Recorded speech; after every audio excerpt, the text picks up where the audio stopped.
Olá pessoal, sejam muito bem-vindos a mais um vídeo do Universidade da Química e hoje é para mais um Química em Artigos. E o artigo de hoje é um tanto quanto inusitado. Ele não é um clássico, ele não é uma novidade em química, ele não é um artigo didático, embora até possa ser usado para isso, ele sequer foi publicado em uma revista de química. Ele foi publicado em uma revista de medicina, no Journal of the Royal Society of Medicine, em 1988, pelo professor Klotz. E ele tem um tema um tanto quanto interessante: a morte química da esposa de Ló. Para quem não conhece, na Bíblia existe um relato onde a cidade de Sodoma e a cidade de Gomorra seriam destruídas, e antes que elas fossem destruídas, Deus envia um anjo para salvar Ló e sua família, que são considerados justos. Entretanto, eles são admoestados a não olhar para trás, não olharem para a cidade. Eles fogem da cidade, guiados pelo anjo, mas em um determinado ponto a esposa de Ló olha para trás e o relato bíblico de Gênesis 19:26 diz que a esposa de Ló, que estava atrás dele, olhou para trás e se transformou em uma coluna de sal, de acordo com a versão da tradução do Novo Mundo.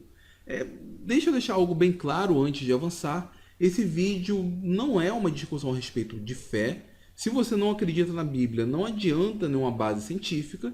Se você acredita, é desnecessário uma base científica. Então esse vídeo é focado no que esse artigo diz. Então ele tem como plano de fundo esse relato bíblico, o relato de Gênesis 19:26, onde a esposa de Ló é convertida, transformada em uma estátua de sal. Nós temos várias imagens que retratam esse episódio. Aqui nós temos uma gravura no final do século XV das Crônicas de Nuremberg. Eu gosto muito desse tipo de ilustração. Aqui nós temos o anjo guiando Ló e suas duas filhas. A esposa dele olha para a destruição da cidade e está sendo convertida em uma estátua de sal. Em um determinado ponto do artigo, o autor ele chama a atenção que nós devemos reconhecer que o termo sal não necessariamente tenha sido levado em conta cloreto de sódio. Ele até brinca, ele fala que os antigos ancestrais dos hebreus não possuíam um espectrômetro de absorção atômica para reconhecer um sal do outro. Então, quando a Bíblia fala de sal, pode ser um sal, um determinado mineral, com características que lembram o cloreto de sódio. E ele propõe que, se esse sal for o carbonato de cálcio, e principalmente na forma do mineral calcita, ele consegue propor uma explicação científica para isso. E, portanto, ao longo do artigo, um artigo muito pequeno, tem 2 páginas apenas, ele fornece alguns dados termodinâmicos que favorecem a formação do carbonato de cálcio. Inclusive, aqui a gente pode ver alguns equilíbrios que é para ele correlacionar a concentração do carbonato com a pressão parcial do CO2. Porque, pelo seguinte, como a cidade de Sodoma e Gomorra foram destruídas com fogo, foi produzida ali muita fumaça. Ele chama a atenção que até Abraão, que estava a 50 quilômetros de distância, conseguiu perceber aquela fumaça. Então, quanto mais Ló e sua família que estavam fugindo da cidade. Essa fumaça era rica em CO2, afinal era matéria orgânica que estava sendo queimada. Então, o que ocorre? Quando a esposa de Ló olha para trás, ela se vira, ela vê aquela destruição, ela fica espantada, ela abre a boca, as narinas se dilatam, e nisso ela acaba respirando aquela fumaça rica em CO2, que possui uma pressão de vapor de CO2 muito maior do que a do ar que nós respiramos. Então ela acaba respirando essa fumaça rica em CO2, que juntamente com a quantidade de cálcio presente no corpo, não necessariamente o cálcio dos ossos, o cálcio do plasma sanguíneo, acaba se juntando e precipita carbonato de cálcio, forma calcita. Então, imediatamente, essa reação é muito rápida, então acaba formando carbonato de cálcio em todo o seu corpo. Nesse processo, ela acaba perdendo cálcio, que faz com que seus músculos fiquem rígidos, e ela acaba se convertendo em uma coluna de carbonato de cálcio, uma coluna de calcita, mostrando então uma explicação científica, uma explicação química para o que aconteceu no caso da esposa de Ló. Ele usa argumentos muito bons. Se a gente lê o artigo, vê que ele é bem convincente, só tem um detalhe: isso é impossível de acontecer. A quantidade que nós temos de cálcio presente no nosso corpo é muito pequena, não tem como transformar em uma coluna de sal comparado com a massa total do corpo. E com certeza o professor Clote sabia disso.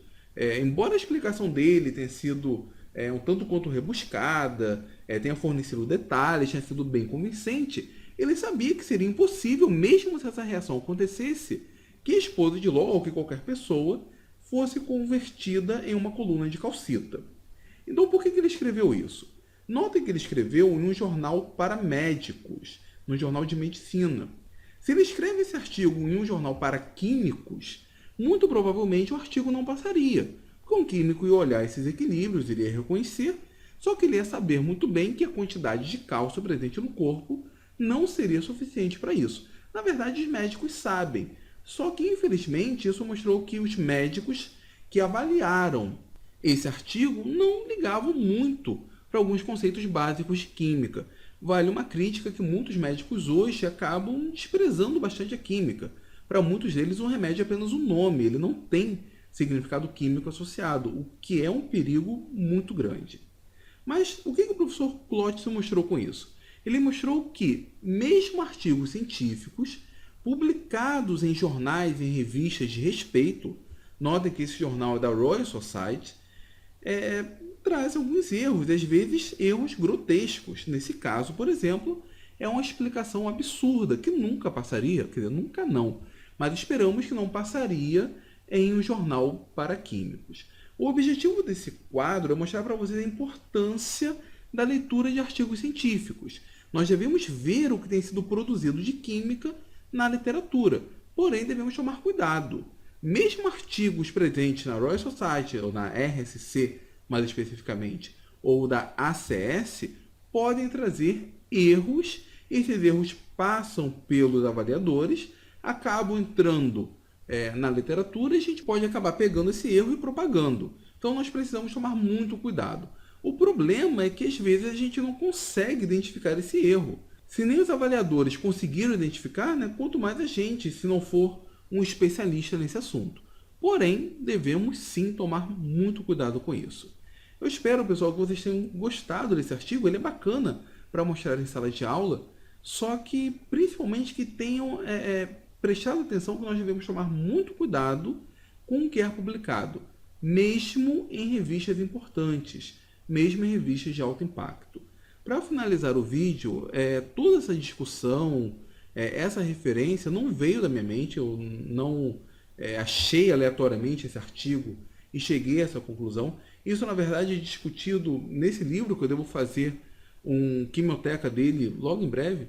Ele tem por título Barbies, Bambolês e Bolas de Bilhar, 67 deliciosos comentários sobre a fascinante química do dia a dia, e o comentário número 1 dele é exatamente sobre esse artigo da esposa de Ló. O que eu fiz foi catar a referência, ler o artigo e gravar esse vídeo. Mas toda essa discussão, inclusive esse alerta no que diz respeito à comunidade médica, de não dar tanta atenção à química como deveria e de tomarmos cuidado com o que é sido publicado, veio desse livro. Então não é uma ideia original minha, eu estou apenas repassando o aviso. Mas mesmo assim eu espero que vocês tenham gostado do vídeo. Se vocês gostaram, então por favor, compartilhem suas redes sociais, deem o like no vídeo. Se for novo por aqui, se inscreva no canal. Muito obrigado mesmo e até a próxima do Universidade da Química.